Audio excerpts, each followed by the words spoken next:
It's time for Supply Chain Now Radio, broadcasting live from the supply chain capital of the country, Atlanta, Georgia. Supply Chain Now Radio spotlights the best in all things supply chain. The people, the technologies, the best practices, and the critical issues of the day. And now, here are your hosts. Hey, good morning. Scott Luton here with you live on Supply Chain Now Radio. Welcome back to the show. So on today's show, we're continuing our reverse logistics series here, where we partner with the Reverse Logistics Association to dive into a variety of topics impacting the space. So looking forward to the conversation today. We've got a great one teed up. Quick programming note, like all of our series on Supply Chain Now Radio, you can find our replays on a variety of channels, Apple Podcasts, SoundCloud, YouTube, wherever you get your podcast from. As always, we'll love to have you subscribe so you don't miss anything. Let's quickly thank all of our sponsors for allowing us to bring best practices and innovative ideas to you, our audience. Verison, The Effective Syndicate, Spend Management Experts, SupplyChainRealEstate.com, and many more. You can check out our sponsors on the show notes of this episode. Okay, so let's bring in our featured guest today. Again, we've got a great conversation teed up once again. Tony Schroeder, Executive Director with the Reverse Logistics Association. How you doing, Tony? Doing great today, Scott. We are so glad to have you back into the studio. I think this is our third episode of the Reverse Logistics series here. Yes, it is. And each one has been really neat and kind of unique, right? Absolutely, with different aspects, different perspectives on it. That's really important. That's what we're after. And today is not going to disappoint as well. We also want to welcome in Trish Beam, Director of Operations at the Home Depot. Trish, how you doing? I'm great. Good morning. Good morning to you. Glad to have you here. Hopefully y'all have had a good week. Great week. Weather is getting cooler and cooler, right? Absolutely. And what's it going to be like this weekend, Tony? It's going to be great. There's a great music festival going on nearby us in Alpharetta. Going to catch some there. Who's some of the bands headlining, or who you looking? Alvin Youngblood Hart, great old blues guitarist, and Maggie Rose is tonight's headliner downtown Alpharetta. Really? Yeah. Man, freebie too. The best kind. You can't beat that. Doing some neat things up in Alpharetta. And Trish, I know you've got your work cut out. You've got a friend with upcoming wedding, right? I do. So it's a wedding weekend for me. I also am a huge Colts fan, being from Indianapolis, and we're on a bye. So okay. Well, the Colts, after Luck retired, it seems like they've really shuffled the deck quickly.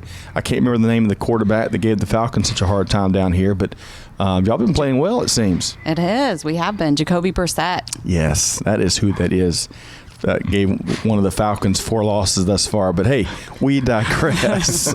Moving right along. So today's all about the reverse logistics, returns, that aspect of the end-to-end supply chain. So Tony, you've been developing a cult following, as we were talking about in the warm-up. But just to refresh our listeners' memory, tell us about yourself in a nutshell here. Well, I spent a few years in sales and marketing at companies like Sony and Philips. And then one day at Philips, they decided somebody should do something about returns. And they pulled my name out of a hat or out of a stack of resumes and said, Tony is somehow the best qualified. And it turned into a passion. The last 20 years have been focused on what is going on in the returns world. It's growing. It keeps growing. What are we going to do to kind of help offset that? It's the bane now of the retailers and the manufacturers, and especially with the growing e-commerce aspects. So there's a lot of factors from the manufacturer's side, and we'll bring one of those in at some point, one of the manufacturers.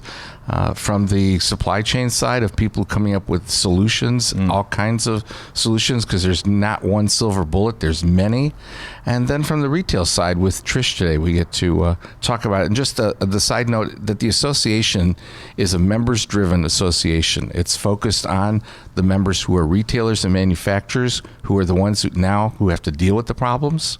And the other side of the aisle are the third-party solutions partners who come up with as many possible creative ways they can to help reduce returns, reduce their costs, improve asset recovery, and really it's all driven by that customer experience. Well, and one thing that I've noticed since I've been collaborating with RLA is that really the industry, the global end-to-end supply chain industry is really, I don't know if it's fair to say struggling, but they are really hungry for more best practices and proven best practices as it relates to reverse logistics in this e-commerce age where you've got to have a plan and be able to execute on it, right? Yep, absolutely.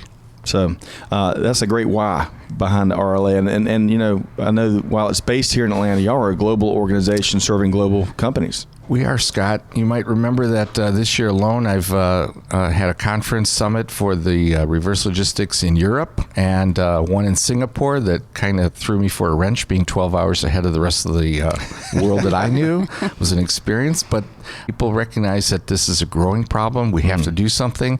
And ultimately, it really does affect the consumer as well. We're starting to see more and more stories about landfills are filling up. E-waste is showing up in countries all over the world. It's doing bad things to people who are there, and yet it drives some of their economies in Africa and some other third world nations. So it's a very complicated end-to-end kind of an issue. And what really helps pull this together now is the concept of the circular economy, right? We've talked about that a little bit, this entire circular economy where the manufacturer starts out by designing products for life and for reuse. The retailers find ways to take care of customers. And then that product that is returned can find a new home and a new life and not end up in a landfill, in a pile of garbage somewhere. These are expensive, valuable products, and most of them do not have anything wrong with them. I think Trish will talk to that a little bit. So it's really about finding solutions that can help everybody. And ultimately, whether you're a tree hugger or not, we recognize there's planetary issues too. We cannot keep using resources till we run out. So finding ways, actually the way we say it is that reverse logistics is the cornerstone of the circular economy. That's where it starts. That's where things come back and have to be dealt with. Well put. You know, we had Deborah Dahl with GE Digital on the show. We'll be publishing her podcast shortly. Phenomenal. I mean, her focus and her passion is around the circular economy. In fact, they're hosting a circular economy focused event in Paris I think it's a GE Innovation Center. And she's leading. I'm like, hey, tough job. I wish I was, had your job. But no, fascinating. I don't know if have you had a chance to meet Deborah? I've not, but okay. I had a conversation this week with the Ellen MacArthur Foundation, which is recognized around the world as beginning and promoting this circular economy concept. And let's not scare people. Let's make sure we tell people circular economy is nothing more than sustainability on steroids. That's really what it's about, is how do we keep using the stuff we've got instead of building more and throwing it away. That's right. Yep. Okay. So shifting gears, Trish, first time on the show here. Thanks for taking time out. I know you probably have several full plates at the Home Depot and in your role, but let's paint a picture about who you are with our listeners. So let's start with one of my favorite questions. Where are you from? Sure, absolutely. I'm from a little suburb of Muncie, Indiana called Yorktown, Indiana. Okay. I went to Ball State University. But yeah, I lived most of my life in Muncie and Yorktown, Indiana. I graduated from Ball State with the Operations Supply Chain Management degree. And then from there, went to work for J.B. Hunt Transportation in Chicago area. Worked as several different accounts, Office Depot, and then went to the Home Depot account actually. And after several years there, they knocked on my door and said, "Hey, we've got this thing. It's called reverse logistics. We need a facility manager, a general manager to open up our very first warehouse and run this facility." And my first question was, what is reverse logistics? And, I took the leap and moved back to my home state in Indiana and started up the first reverse logistics facility for Home Depot. Wow. Okay. I didn't know that. That is. And now I think Home Depot has at least 3. Correct. Right? Yeah. We have 3 throughout the U.S. First one. So what? And Tony and I both have toured the one in Georgia, which is fascinating. It really is fascinating to see what goes into processing what comes back. But what was it like setting up the first one? I mean, did you have a plan and then that plan evolved dramatically? Tell us more about how you set that up. Yeah, the name of the game was redesign and reconfigure. So we set it up with some very high-level statistics, obviously, not having ever done this before. And quite frankly, not a lot of folks in retail had done this internally either. And so we partnered with a lot of different benchmarking opportunities and really learned a lot. We had a gradual rollout so that we were able to learn quite a bit, but really have evolved over the years. I mean, that was back in 2011. So we've been at this game for quite a long time. And I would, based on what we heard when we toured the one here in Georgia and kind of behind the scenes, it seems like a lot of companies would crave a lot of the best practices that the Home Depot has developed over the years. Yeah, absolutely. We get a lot of folks that reach out to us, and we're more than happy to, talk to folks, kind of lessons learned. At the end of the day, we're all in this together. And, Tony mentioned we're all about customer service. That's one aspect that most folks, I think, don't realize is in the reverse space is just as, customer focused as we are on a sales side. We also need to make returns easy for the customers so that they continue to come back and that we can make sure that they're satisfied from a full experience. It's table stakes these days, right? In ways that it never has been. I mean, back in the 80s, I think, Christmas and tracking receipts and all this stuff, you never knew what return policy was based on what gift you got. But these days, gosh, it's just a customer expectation. So, but it's been really neat to see and kind of get an inside look at the world-class approach that y'all take to returns and reverse logistics.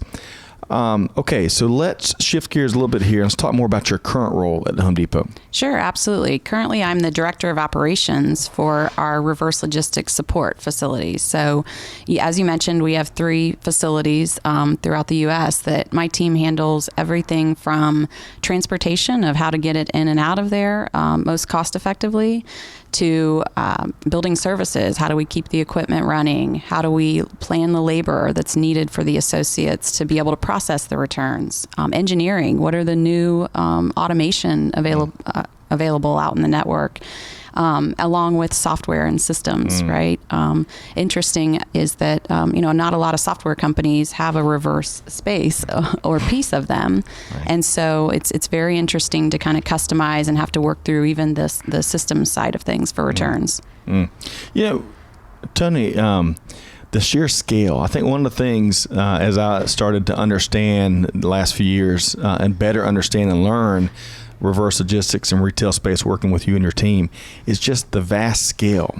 It's like touring the ports. You've never, until you've toured a port like down in Savannah, the ports they have down there, until you've seen it, you can't appreciate just the vast sheer scale of it. And I think in a very similar way, retail returns the same can be said there too.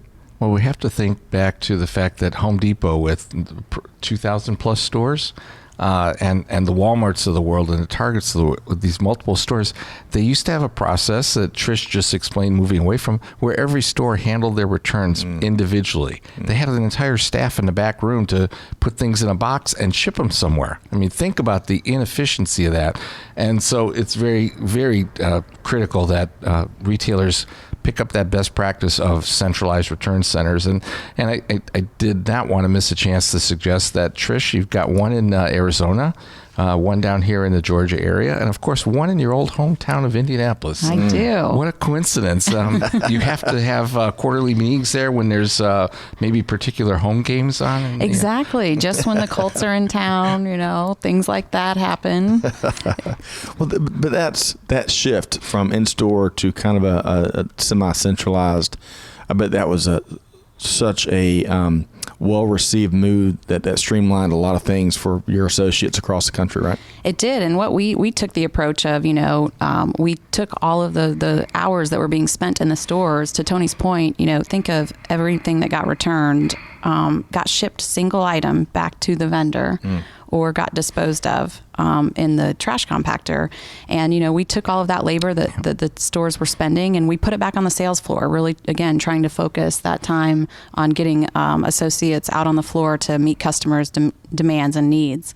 And so what that also did was, from a sustainability perspective, we got a lot less packages coming from 2,000 stores going to different ways. With centralized returns, we're able to, utilize less transportation and less overall footprint in the economy just to centralize the returns in 3 facilities. I'm sure eliminating empty miles. Exactly. Yeah, that's outstanding. Okay, one last question before we're going to dive into a variety of things. BOPIS and BORIS. And to our listeners that may be unfamiliar with that is not the latest cartoon on Nickelodeon. But let's talk about how important, to be in transportation in the Metro Chicago area, Chicagoland, or whatever they refer to that. I bet that really prepped you well moving into the role you're in now. I couldn't imagine. It absolutely did. It gives you a lot of perspective on, we focused up on that side was obviously the delivery to the stores and making sure that we had the inventory in the stores that was needed as much as possible. But it also gave me a good avenue and understanding of what was needed on the return side. So from a reverse side, how do you go pick up from 2,000 stores at the cheapest option and most effective way for the company? And so it definitely laid the groundwork for us being able to set up a really good process to minimize the cost in just shipping our returns back to central locations. All right, so we're going to change gears here. We're going to talk more about some of the leading methodology related to returns, I believe, or really a variety of aspects of the retail experience. And let's define. So BOPIS and BORIS. Let's assume, much like I am still not, never will be the expert in many of these acronyms and what's behind them. But for our listeners, let's define what we mean with the BOPIS and the BORIS acronym. Let's start there, and then we'll learn more about how the really neat stuff Home Depot is doing in these areas. So, John, do you want to start? Sure. The e-commerce world has brought a ton of new acronyms, and I swear someday somebody has to create an acronym dictionary and just try to, but it'll be ongoing because the new terminology through the e-commerce world, of course, and it only occurs when you've got storefronts. And we all think of e-commerce as one-way shipping out of a warehouse to somebody's home, and that's by and large true. Then the pickup is at somebody's home or dropped off back to that same facility, and it's really not the most efficient method. What's happening now is the BOPIS and BORIS refers to buy online, pick up in store, and that's the one aspect of BOPIS, and then buy online, return in the store.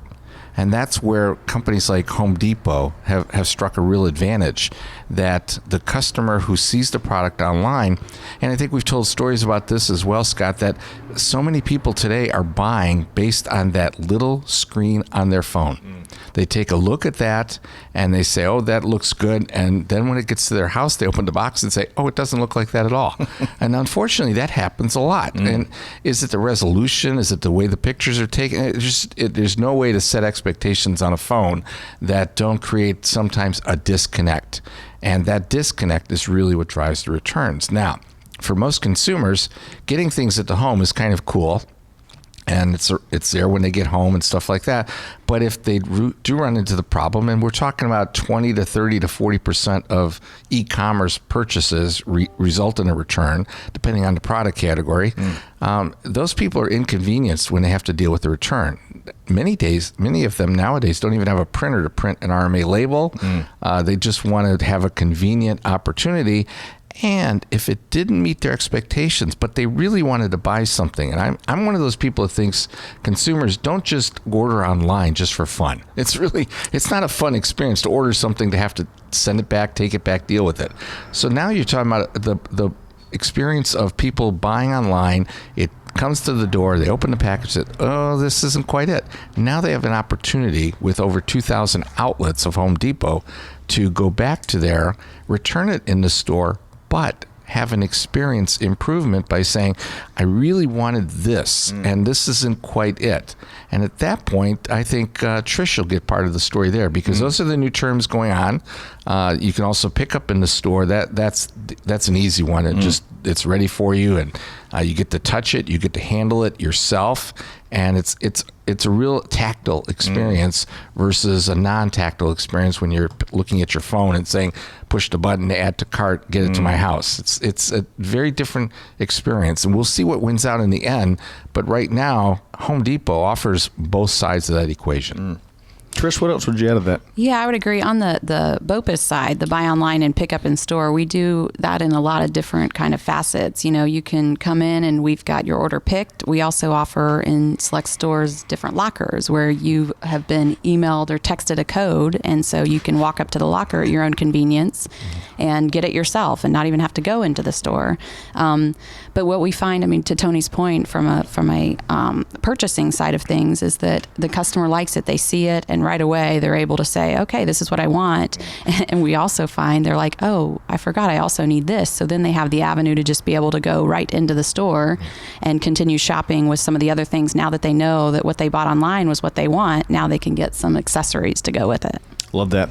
Well, Gartner added the Home Depot to its top 25 supply chain rankings last year. And I believe, if I'm not mistaken, some of that rationale were some of the really neat things you are doing to make it easier. The supply chain is being leveraged. Retail processes are being leveraged to make it even easier for to save consumers time, right? Absolutely. And convenience. Absolutely. And we're really trying to cater to the new generation and kind of keep up with technology. It's a fast-paced life. Technology's out there. People want it at the drop of a hat. So, we're trying to accommodate that. So I got to share something here, and I'm not sure if Clay is listening, but Clay is a member of our team, and he does an incredible job. He is also a current college student, so he's a little bit younger than the rest of us. So we're walking through, I'm sharing with him one of the technology platforms we use here at Supply Chain Now Radio. And I probably over-explained, and then it finally got to Clay told me, he said, Scott, I grew up in technology. I can figure this out really quick. And it kind of dawned on me, as a father of 3 kids, these kids have access to technology and are learning, and are just accustomed to kind of having it in front of them, figuring it out much easier maybe than our generation. So, and as you would expect, consumers want to take advantage of those trends and those technology platforms that make it easier and can save their time as well, right? In every shopping experience. Absolutely. We are also going into, just to throw another acronym out in case everybody's keeping count, to BOPIS, which is buy online, deliver from store. So you can buy something online, and we will it could be something that's in the store's stock as well, and we deliver it to your house from our stores. So, Uber's out there, right? Everybody wants everything brought right to them, Uber Eats and everything. So this is kind of, our aspect of that. Okay, so y'all have mentioned both of y'all have mentioned some of the advantages over pure online business. However, is there anything else that y'all would like to point out as it relates to some of these things where you're really using the enterprise, and flexing that muscle so that it's not so dependent on that one store? Yeah. What else would y'all add in terms of those advantages? Yeah, this kind of goes back to the buy online and returning in store aspect of things. From our side of things, because so much is available online at the drop of a hat, it has definitely changed the returns industry and side of things because, online sales in general comp at a higher rate than some of your core brick and mortar type stores. And so we've had to really challenge ourselves of how do we get those online returns that are taken into the store, or even to your point, if the customer wants to try and print out the label themselves, how do we optimize that? And so we offer a lot of different options where you can call a call center, you can use a prepaid label, you can bring it in store. So we're really trying to do that. But the online sales piece has really challenged us because a lot of buyers are buying multiple of the same thing and maybe just different colors. And so you end up with a lot of... No. I know. Myself excluded, of course. But yeah, and so what happens is now we're dealing with a lot of what we call non-defective returns, right? Product that there is nothing wrong with. And so now we have to kind of play the game and figure out disposition-wise, how do we keep it out of the landfill? How do we make sure that we either get it back to the vendor, get it back to one of our distribution centers for resale? How do we do all that? I'd love to see it, and we won't dive into it now, but I'd love to see some of the data behind just the returns world. I'll tell you, and one reason that really I've been thinking more about this is, so I'm getting prepared to return my first. We bought some extra lights, and they didn't happen to work with the current lights we have. So for the first time since I've ever been a certain dominant e-commerce retailer out there, I'm making a return for the first time ever. Wow. And I was having to ask my wife how to do it, because she's the expert, of course. She's also the boss. And maybe I'm thinking back in my mind, maybe the reason I've been holding out is because I've just been leery of just the whole process. Well, when she has shown me how easy it is, where you basically click a button online and then drop it off at a carrier, holy cow. Absolutely. You know, but I wonder how many folks are like me out there that maybe aren't embracing some of these modern buying trends that you identified. Yeah. I don't know. Do y'all think? It was great that Trish referred to the different colors that people will buy things in and just decide which one they like and the other two. Because the comparison we talk about in the retail world, the clothing world, Yes. the bracketing experience, right? Where people buy a size above, a size below that they think they'll need, and one of the three will fit, but that's a 2/3 return rate automatically. Now, the advantage for Home Depot, of course, is outside of the aprons, they don't really sell a lot of clothing. So it's not a fit issue as much as a color issue, which is still interesting and it's unfortunately true because, again, they're looking at it on their phone. They think it's blue. They pick it up. It's not the blue that they thought it would be, and they turn it down or they bring it back if it's shipped to them. So, and I didn't think about it in relation to Home Depot, but that's its own little nightmare, right? That people try different colors just to see. And of course, you do have some of the issues with very specialized product that they're not sure it'll be exactly what they need. So there's all kinds of challenges that you have. Oh gosh. Okay, so let's shift gears a little bit here and let's talk more about retailers and the customer and what the retailer would love the customer to do with the return and really how that's communicated. I think one of my observations, as we have certainly our active e-commerce customers, is that we've seen more and more communications in the box of what to do if something's missing or something's wrong. And a lot of third parties are wanting to keep that rather than send everyone back to the retailer. But what are y'all's thoughts there? How do retailers effectively communicate how customers are to act if they need to return something? Yeah, I think it's a great call out because, we can do everything possible and put it on the package. But quite frankly, as soon as you get something and you install it, the package is gone, right? I didn't keep the package unless you're like my dad and you're just hoarding it in the garage somewhere. But, no. So we don't really keep the packaging, and that's where some of the key information is. What we really try to push to is at the point of register is, some of particularly our outdoor power equipment that we sell, there are LSAs, our lifetime service agreements that we really encourage customers to sign up for because that will really take you and get you online support. You can literally pick up the phone and call and say, hey, I'm having a problem with this. And usually we can take care of it right away as well there.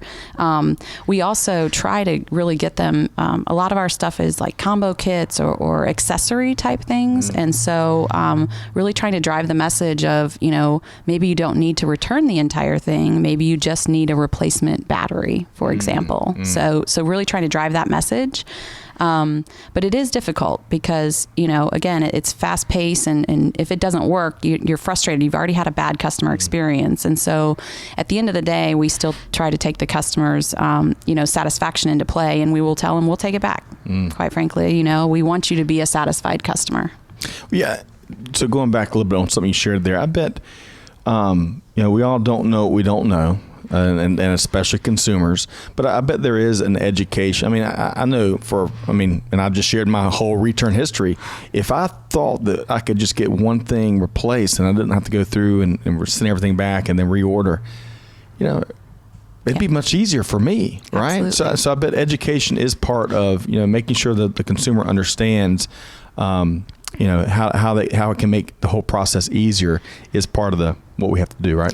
It is, and typically we put that on our store associates, our returns associates, to kind of make sure. But it's also a two-way street. What we find in returns, quite frankly, is a lot of folks are afraid that they won't be able to return it, and so they lie about what's wrong with it. They say, "Oh, it's broken" or something like that, right? Instead of just telling us what's really wrong with it. So, I would suggest everybody be open. We're all trying to make sure that you have a good experience, so that can help us as well. Yep. That was a good point you made about the reason codes. They will always, they're in a long line for returns, and they're like, they start to sweat, they start to panic, they start to they're going to give me the third degree, they're going to grill me, and it's much easier experience than that. But there's also, I don't know, do you actually capture or try to capture reason codes on the register? We do, but they're pretty generic reason codes. We also, though, offer comments, so our associates can actually hand type type comments in for specific things that the customer has told them. That would be even better, because we did a little testing of reason codes at retailers years ago, and there were, I think, let's say there were 5 reason codes, and we'd rotate them just to see. and number 1 reason code was always the winner, no matter what the reason code was. Number one, because the returns clerks are not always the highest paid in the store. They're not the happiest. They're a little stressed out by those lines, so they do things quickly. But it's great if they've actually been trained to capture comments. That's so important, if that feedback can happen for your store owners, the store management, and for the manufacturers. The whole ecosystem. The whole ecosystem. Did you do that study at Home Depot? Because I'm pretty sure we've done the same thing. And the first one is always the given choice. That's just number 1. Yep. So let's talk about the returns themselves. So what does the Home Depot want to do with the return? You mentioned the 3 centers, and one in Arizona, one in Indianapolis, and one, of course, we've taken a peek in Georgia. How do y'all handle the returns? Yeah, there is a lot of different avenues that can go. I will tell you, right out of the gate, I joke when I give people tours of our buildings, it's like Christmas morning. We never know what we're going to get, right? There's no great kind of analysis on when are people going to return and why. And so we open up the trailer, and it's kind of a mess of all sorts of different things. We deal with all types of different products at our facilities. One other aspect we've done as a company is really tried to take anything that the stores were having to handle and throw away in the landfill and just send it to us as well, to try to get some recycle capabilities and things like that. But so when we get it, we really disposition it. We obviously have agreements with our vendors, and so our suppliers and vendors will basically have an agreed upon either they want it back, they may not want it back. We kind of always follow whatever the agreement is, and then past that, it's really on our team to figure out how to keep it out of the landfill. That's really the point blank for us. Is if we're going to send it back to the vendor, that's a no-brainer. We can make full truckloads and kind of keep that footprint down from a transportation perspective. But then selling it on the secondary market, we obviously can do that, but there's some caveats to that as well. Some of the stuff doesn't go great on the secondary market, and so what we then do is take it a level deeper and go into, well, how is this metal, is this cardboard, is this plastic, how do I recycle it to keep it out of the landfill? That has become a very interesting challenge these days with everything that's going on right now in the world. Change in the landscape. Yeah. Absolutely. And so it makes us get creative. There's obviously a give and take on how much labor do you put into recycle versus how much you keep out of the landfill in regards to how much it's going to cost you. But there's also, it's the right thing to do. So with all of those different dispositions, just Home Depot in the 3 RLCs last year, we were able to keep 102,000 tons out of the landfill just in 1 year. What was that? 102,000 tons of landfill avoidance because of our secondary market sales, our recycle capabilities. You mentioned circular economy earlier. We do a really great program with our shrink wrap and stretch wrap. Throughout the company, all of our 2,000 stores, they don't have balers or anything like that to contain stretch wrap. And so they send it to our CRTV reverse logistics centers, and we bale that and send it actually back to our manufacturers of some of our plastic decking. And then they reutilize that to make new decking that we sell in our stores. So it's a fun little full circular economy. And that is so cool, because people don't realize that the circular economy will actually generate more jobs in the future. It's Absolutely. not just about taking jobs away from the people who used to throw this stuff away and do those works, but it's all about finding creative new ways to use that stuff. And keeping plastic out of the ocean is a big deal now, and someone's going to get more and more attention. It's unfortunate that the quiet efforts like yours at Home Depot are not as recognized as the ones that get caught throwing plastic straws away and things like that. It's unfortunate that we don't pay attention to the creativity. And you just 102,000 tons is staggering. But you've fed a secondary market that's growing all over the country.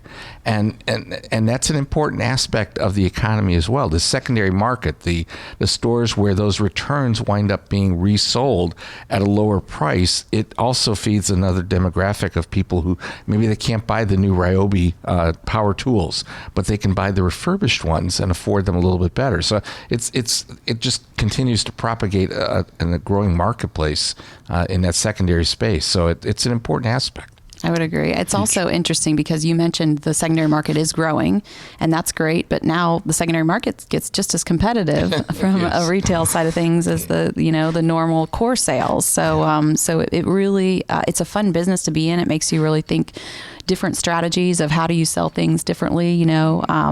How do you get the edge even on the secondary market?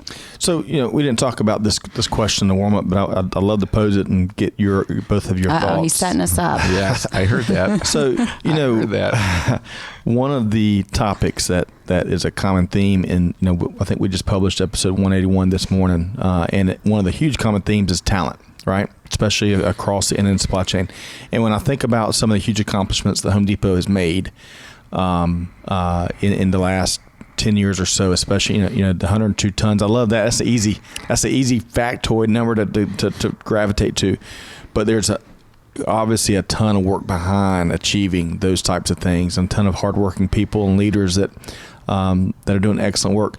When we think about talent coming into the reverse logistics, the jobs that the circular economy is going to be creating, what are some of the skill sets y'all think? If you had to think of a short list, top 3 or whatever, and you don't have to be 3, but it could be singular. It could be, what's the one big skill set do you think that the reverse logistics industry really needs, and as they move into the years ahead?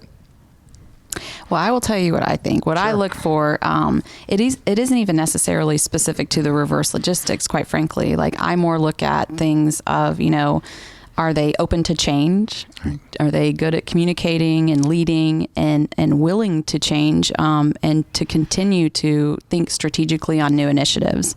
A lot of times, we can say here, this is, I've had a lot of, experience in one thing. For example, like in transportation, that was most of my experience was. Reverse logistics is such a knack that there's not a huge amount of folks that have a lot of experience. And so I personally steer closer to building my team of folks that have knowledge in a field, but just are more open to kind of thinking broadly and developing things. Yeah, absolutely. And Scott, we can reference the fact that, let's make it clear, Trish and the Home Depot are part of the Reverse Logistics Association Advisory Board, as is Tim Brown from Georgia Tech down here. And we recognize that there are no reverse logistics programs in education. None. Zero. Maybe an online course from 1 or 2 companies, but universities, but there are no reverse logistics graduates today. And supply chain is part of the background for reverse logistics. But I would stress creativity, because you have to come into this and understand that it isn't just about moving stuff. A return is a reverse sale. And the challenge is, having been in that role at Philips, and Trish is in that role, you actually have to act as an advocate inside your company and go across silos and say to some buyers, you're buying a product that's bad for the environment. We're having to deal with it at the return centers, and we're getting a lot of them. And you have to advocate. And that isn't just creativity. That's how do we want to say it, a conflict management issue, an influencing skill that's critical. So there's more. Unfortunately, you can't just hire somebody with an RL degree. They don't exist. But that creativity, not yet. Correct. That's exactly an important point. But I came from sales, and Trish came from transportation, and the transportation world is very fragmented, and it's just like the reverse world. It's very fragmented. There's such a huge amount of it being dealt with, and no one owns a large share of it. You can talk about a number. I think Home Depot's upwards of 80 billion in sales. Oh, you need to keep rising up. Okay. And somewhere, let's be on the high side, conservatively, 8 to 10% of that is being processed back through. That's a huge amount of product.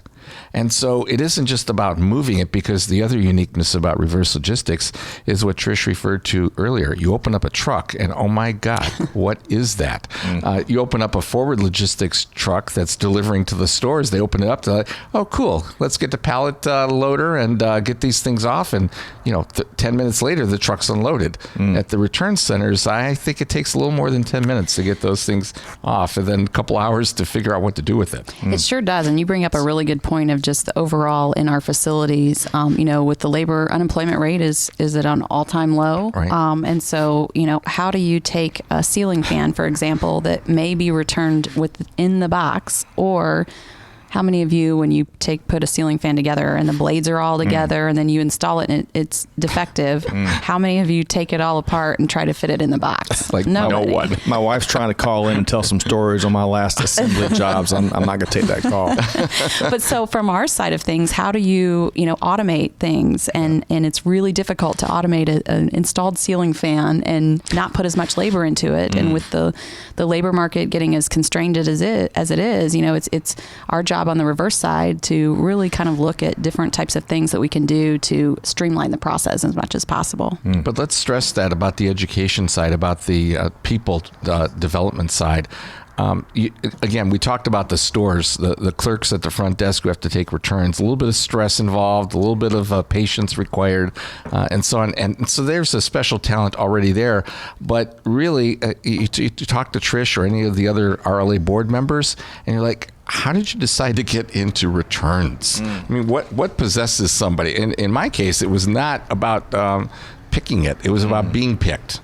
And sometimes companies have to stand up and recognize that and say, we need to pick some really talented people and put them in this area because it's so important and it's such a cost factor. The savings potential as well. When Trish talks about saving 102,000 tons of products from landfill and recycle, the company needs to recognize that as an incredible achievement. You can sell $80 billion worth of product, but somebody who can save 102,000 tons from landfill, that needs to be recognized and valued at every company. And unfortunately, Home Depot does have a returns group, a reverse logistics group. Unfortunately, a lot of retailers do not even pay attention to that, and the returns sit in the back room for a long time until somebody figures out we have to do something with it. But it is about special breed of people, and I'm really proud to have been associated with so many of them over the years. Trish refers to the fact that they went centralized a few years ago, and that changed the mind shift at Home Depot significantly. Now they do brag about the savings, about what products they are able to put into a secondary market, and some of those other great ideas that have come out. So there's a lot of need for good people in this space, and there's not a lot of people jumping up and down to get into returns world. I agree. I also think that's interesting. We talked a lot about online sales, and as online sales are continuing to grow at all retailers, it's really forcing a lot of retailers to get into the reverse logistics space, whether they want to or not. All those non-defective returns, it's very hard to say, okay, well, I don't want to take returns back. Well, it's not an option anymore. And so it's a growing industry as well. And I'm very lucky that Home Depot started it early. And so we've got a lot of years under our belt. Absolutely. And appreciate y'all's willingness to share. Like the RLA event that we did here in Georgia, where you allowed folks from the outside to come in and kind of see what's been working well as some of the challenges that just are associated with returns. I mean, I think if more and more consumers really put their eyes on some of these facilities, these things are coming back in all kinds of different shapes. And then, to your point, great companies like the Home Depot are getting serious about, reusing, recycling. How can we, the 102 tons, keeping that out of the trash piles, right? That's really important, and that is a lot of tough, to your point, Tony, creative people, talented people that are figuring out new ways of saving and recycling. I like the example you offered about, I can't remember what came back, but you shipped it to the deck companies to use as raw materials. The person that comes up with that kind of stuff, that's the cool thing about being in supply chain, I think, right? Because there's no shortage of problems to solve, and it really that requires new solutions, not the same old solutions. And I think, going back, Tony, to your point you made, the circular economy is absolutely going to create jobs. I mean, Yes. right now, today, there are a slew of firms that are doing really well because they're helping companies uncover new ways to recycle in the shifting landscape, as Trish, as you alluded to. New ways of engineering how to recycle and repurpose things. And the cool thing about this conversation we're having, the backdrop here is King Plow, which is a 19th century plow manufacturing facility, a nice sized plant, especially for the time. And it was repurposed in the late 80s, and now it's blossomed into an incubator and a co-working space, arts and entertainment, podcasting studio facilities. I find one of the cool dynamics that's taking place right now in the reverse logistics and returns and sustainability space. Absolutely. I agree. So, how can one of the things I think that is required to keep moving the industry forward and to keep pulling talent in and to eventually, sooner than later, create dedicated, specific educational programs to build reverse logistics leaders, right? But part of that is putting a spotlight on what's going on now. These big wins, Trish, you're speaking to, some of the people behind them, some of the companies behind them. And Tony, I don't want to speak for you, but it seems like with the awards program that y'all have put together, I was on the site the other day, blatantly stealing some of your verbiage for our supply chain awards. But I think spotlighting some of the really neat things and the critical work that's being done is a big part of what's needed right now. Is that agreed? Absolutely. We go back about 20 years, and there was no reverse logistics. We talked about that, and so I joined the RLA back then, and I found a willingness by people there to share some of the best practices. I think there's a different approach. There's always competitiveness in the world of sales, but on the reverse sales side, it's less competitiveness, and it's like, what do you do with this stuff? How do you deal with this stuff? And there's so much sharing that has gone on, and the organization has been built because of that. But I was at Philips, and I wasn't the smartest person around. I wasn't a rocket scientist, but I heard people, and what I did well is I listened to people and said, hey, if they do it like that, if Home Depot has that solution, then maybe we can do that here at Philips. Or what is the problem that they face in the store representing our product? How do we fix that? So actually, again, we cross all corners across every silo in a company because we get involved in the marketing, make sure the product is represented correctly on the shelf. We just talked about it's the unmet expectations that people take things and it doesn't do what they think it will do. Well, then make sure that they understand what it's supposed to do. So when you talk about a reverse logistics education, it's all aspects. It is the sales aspect. It's the marketing aspect. It's the supply chain aspect. It's even a little bit of the financing aspect because Trish alluded to, and I've learned, financial has a big part of this. What you do with something is going to cost you something, or it's going to save you something. Now you have to be careful, and we alluded to this on the last or other shows, where some companies have made decisions to burn products. Because a finance person said, well, it's cheaper to burn it than to give it away. And those companies have learned when someone finds out about it and it becomes global news, you don't want that to happen. I know that Trish, Home Depot, also doesn't want to see news reports on anything that you've done wrong.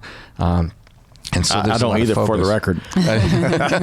You don't want to get caught. Right. No, it's not even a matter anymore of getting caught because ultimately, Burberry, how's that for a brand that everyone respects around the world? And they got caught.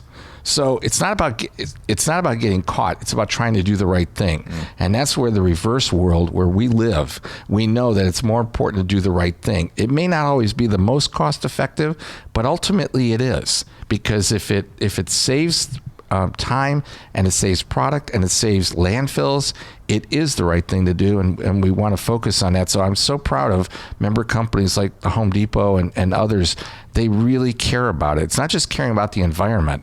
It's caring about what's going to happen with this stuff, and can we find something better to do with it? And that's why we stress that creativity.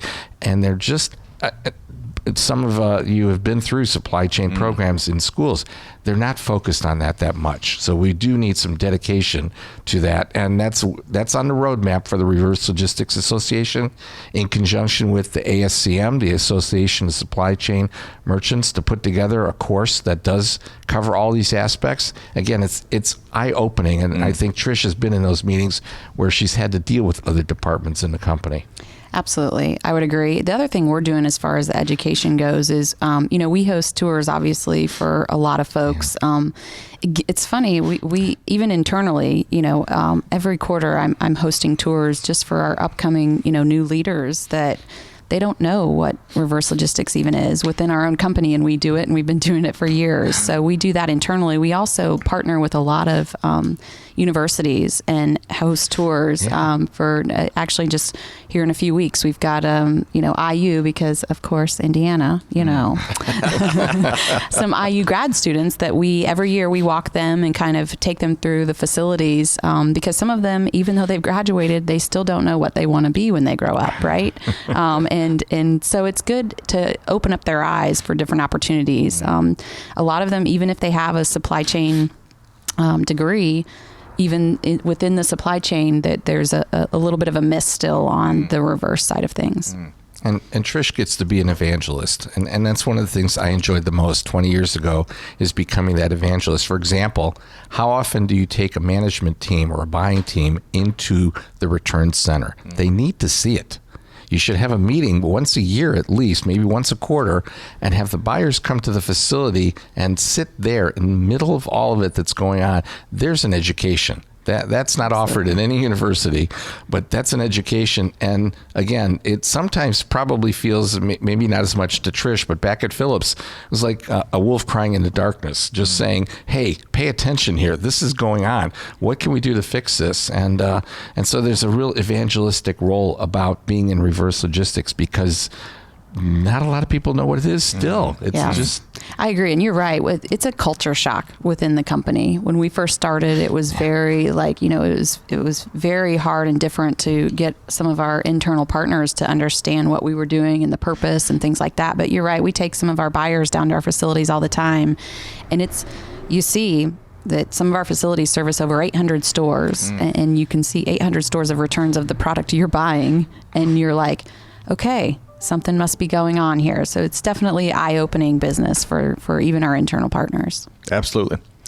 So much to dive into, especially on the scale that you represent with the Home Depot. But there's so many gains being made, and we need more evangelists, really, for the industry, for the end-to-end supply chain industry, but certainly for the reverse logistics component. That arguably, and Tony, I don't know how you feel, but that seems to be one aspect of the end-to-end supply chain community that there is a less proliferation of best practices and ideas. Unlike, I think of procurement best practices, or certainly demand planning these days is getting a ton. I mean, everywhere you turn, you can get plenty of expertise there. But it seems like only lately, in the last decade or so, we're finally starting to serve this need. Is that close to accurate? Absolutely, because really, reverse logistics returns, we're the dark side stepchild. There's no question about that.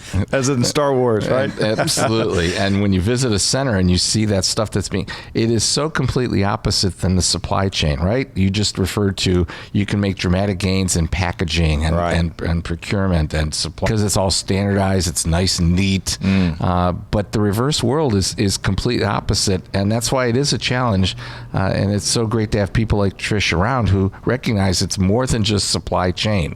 It involves these other aspects. So very proud to have them and participating and being active in trying to do something to move the needle forward. It's fortunate that we absolutely have. Some of my favorite things we do, we at our leadership level, we even trying to get some of our forward distribution centers, kind of cross-pollinate our talent. And one of my favorite things is whenever we bring over a new leader from the forward distribution side, and they see an RLC, because they're like, oh, I'm going from one warehouse to another. It's really the thought.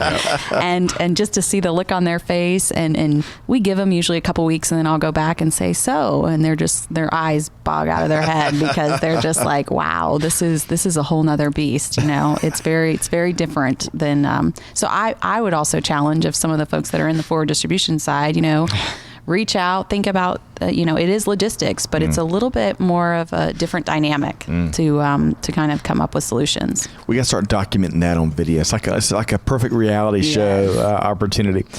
Okay, so let's, Trish, are you going to happen, not to put you on the spot, but I'm hoping folks with Home Depot are going to be out at the Reverse Logistics Conference and Expo in February? Absolutely, yes. Fantastic.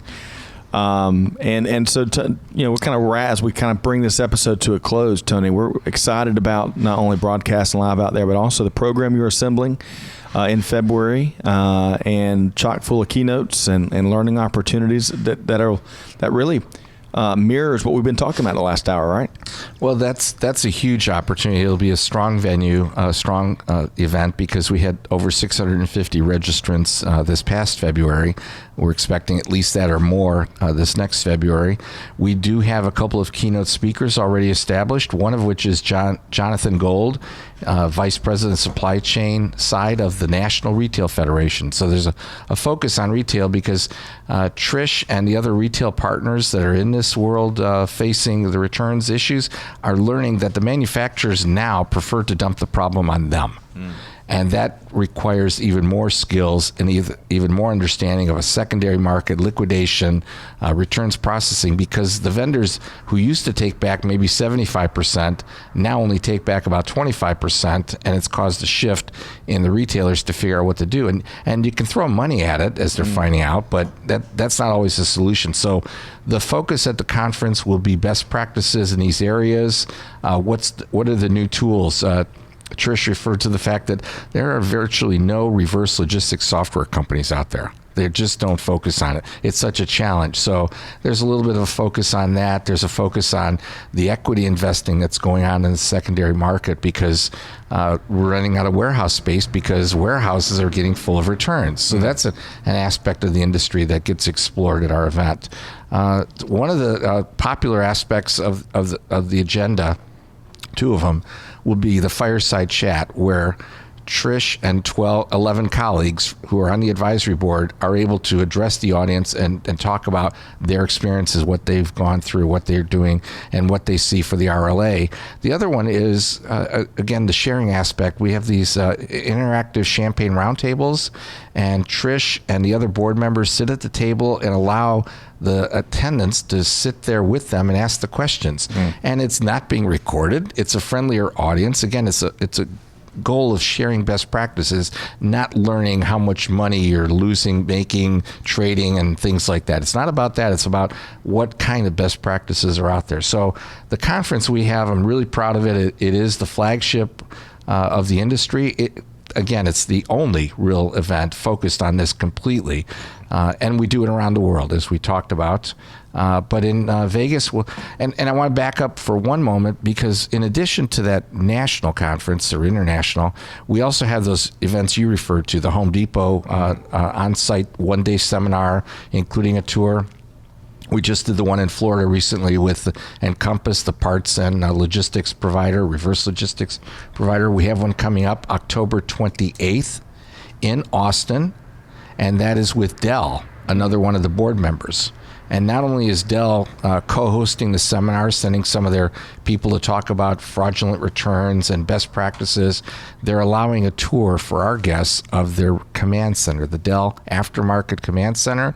I may have mentioned it looks like NASA. It's very cool. So we'll see how companies like Home Depot and at that level, the Dells, the HPs of the world, they are focused on everything that happens after the sale and trying to take care of it. And that's what people like Trish do. And so that's coming up October 28th. It's a Monday in Austin. Great city to be in. We'll have a board meeting the week before, also in Austin, with 8 of the 12 board members attending. And then in Vegas, that's coming in February. So not only is it a conference and expo, but Supply Chain Now Radio will be there broadcasting live. We're really excited about that. You mentioned Dell. Next week, we are going to be featuring one of Dell's newest members, former president of the Apex chapter at Georgia Tech, Karan Agrawal. He joined Dell, I want to say, within the last year or so, and he's going to come on the show, and I'm looking forward to it because kind of Karn's sharp. He's sharper than me, so he's not one of the folks that you're talking about. But the folks that kind of once they get out into it, they kind of have an awakening, an epiphany, right? And so I'm really curious to see, kind of now that Karn's on the other side and he's leading things and in the real world. I can't wait to hear kind of some of his early lessons learned within his first year of being in supply chain. Great company though, and look forward to their leadership at the event in February as well. Okay, I feel like we could talk for hours on these topics, but we've made a lot of ground in about an hour. Tony, want to make sure folks that want to reach out to you and get plugged into RLA, what's the best way to do that? The best way is the website, rla.org. Very easy to find us. We're very transparent on that website. There's even a picture of me with a phone number, so you can come right after me if you need to. The rest of the management team, the advisory board is featured on there. Again, some information is hidden to protect their lives. And the mission, the committees, the events that we have, the education is now, that file is open. We have a free download. You can go to the site. There's a big blue button that says join the community. You join the community, you can pick out a white paper or some research that might benefit you. There is no end to the learning in reverse logistics space. We learn every day, and the tours are important, the white papers, the case studies, the presentations, the shared stories, everything relates to it. You never know when you can get 2 ideas and another 2 ideas and wind up with more than 4 ideas to create make a real difference. I also talk about the fact that I hope Trish has had this experience where the company starts to recognize the impact you've had and you get a chance to become a hero. I mean, salespeople, and I spent a lifetime there too, you get to be a hero once in a while when your company exceeds its quota, the companies you're calling on, they purchase something big in 1 year, but the next year it never works that way. So in the reverse logistics space, you get to be a hero every day in so many ways. And if there's a feeling in anyone that you want that kind of a reward, and not just a recognition of you hit your numbers or you beat your numbers, but that you're making a difference, and it's a huge difference on the bottom line. And that's something that we get to experience in the reverse space. So I tell everyone that comes to the conference, you have a chance to be a hero at your company. Steal, borrow, listen, try to get every idea you can. Go back to your company.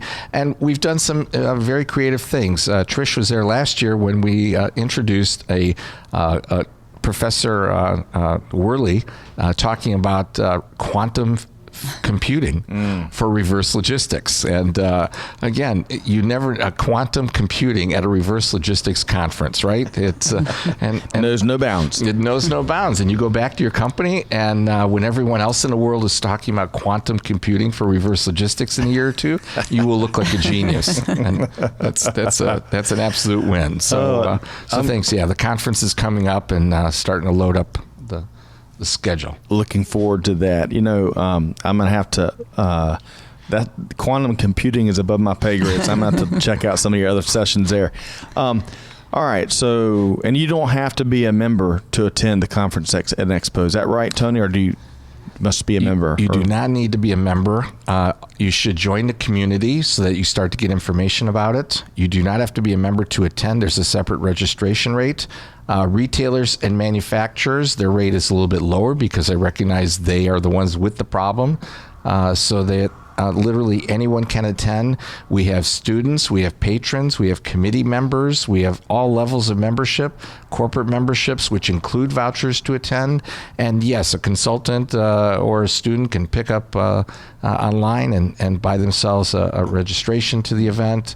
It's in fabulous Las Vegas in February. It's not 115 degrees at that time of the year, so it's not a bad place to be. It's at the Mirage Hotel, one of the main strip establishments.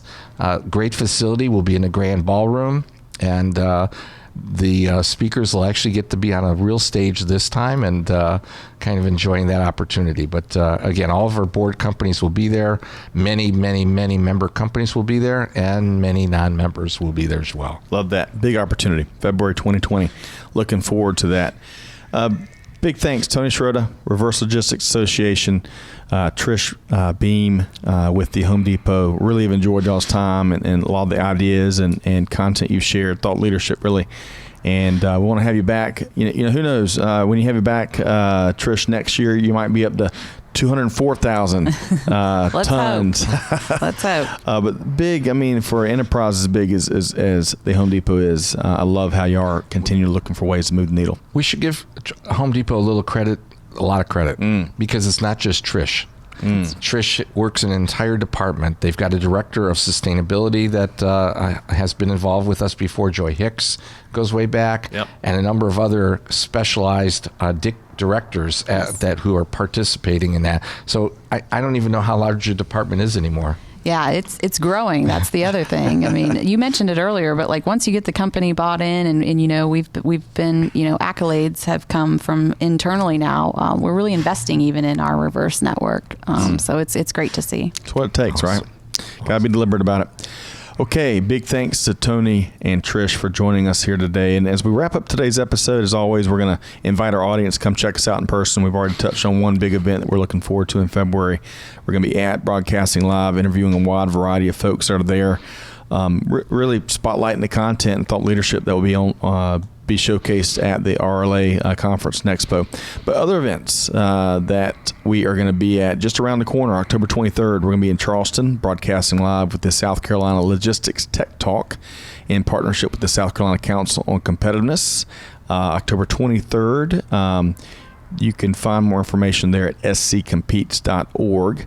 I can't complain being in Charleston in October. That is a nice city. Hopefully the heat, most of the heat, even though it's been hanging on a little later this year, but looking forward to that. Austin in November, we're going to be with our friends at the I for Transport Logistics CIO Forum. November 7th and 8th. Come check us out there. A new event we've just added to the calendar, CSCMP Atlanta, is featuring Gail Rutkowski, the Executive Director with NASTRAC. Y'all might be familiar with NASTRAC. National Shippers Strategic Transportation Council. See, if Greg was going to be here, I was going to trip him up on what the acronym stood for. But we're going to be broadcasting live from that CSCMP Atlanta event here in Atlanta. And Gail, who leads Executive Director with NASTRAC, is going to be talking to the subject of how are regulations and legislation impacting your carrier costs. So that should be a very informative event there. We talked about where we're going to be in Vegas in February, and then Modex 2020. We're broadcasting live throughout the 4 days here in Atlanta, one of the largest supply chain trade shows in North America. And we've had a little bit of news here, Tony. So not only have we so the 2020 Atlanta Supply Chain Awards is being hosted by Modex. It's a program put on by Supply Chain Now Radio, Apex Atlanta, CSCMP Atlanta, and the Metro Atlanta Chamber. It had a great first year thanks to great partners like the Reverse Logistics Association and many others. So we're going a little bit bigger in 2020. So not only is Modex hosting us, Christian Fisher, President and CEO of Georgia Pacific, is going to be our keynote. And we've just finalized, Tony, that Sean Cooper with the Atlanta Committee for Progress is going to serve as our MC. Wow. That's great. It's fantastic. She was formerly, if you've been in Atlanta, she was formerly the senior executive leader at the Lockheed Martin facility, where they're building a variety of aircraft and other things, and went on to be also Chief Transformation Officer at West Rock, which used to be Rock 10. So it's wonderful to have a leader with that type of supply chain experience come on and MC our awards. And then one other development we've had there, Tony, we appreciate finalizing not only y'all's partnership with the 2020 Atlanta Supply Chain Awards, but we're adding a Reverse Logistics Excellence Award. Yes, we are. Stealing blatantly from a lot of y'all's wonderful verbiage you have with but you got to defer to the experts, right? And we certainly have two of those in the room, in the studio with us here today. Okay, you can learn more. It's free to go to Modex. You can learn more at modexshow.com and look for our interviews with MHI CEO and COO. We're sitting down with them on November 1st to learn more about what their team and, of course, MHI are the great folks behind shows like ProMat and Modex. Okay. All right, what an episode. Big thanks once again, Tony Shirota, Executive Director with the Reverse Logistics Association, Trish Beam, Director of Operations with the Home Depot. Thanks so much for y'all's time on a really busy Friday morning. To our audience, be sure to check out other upcoming events, replays of our interviews, other resources at supplychainnowradio.com. Again, you can find us on Apple Podcasts, SoundCloud, all the leading sites where podcasts can be found. Be sure to subscribe so you don't miss anything. On behalf of the entire Supply Chain Now Radio team, this is Scott Luton wishing you a wonderful weekend ahead, and we will see you next time on Supply Chain Now Radio. Thanks, everybody. All right.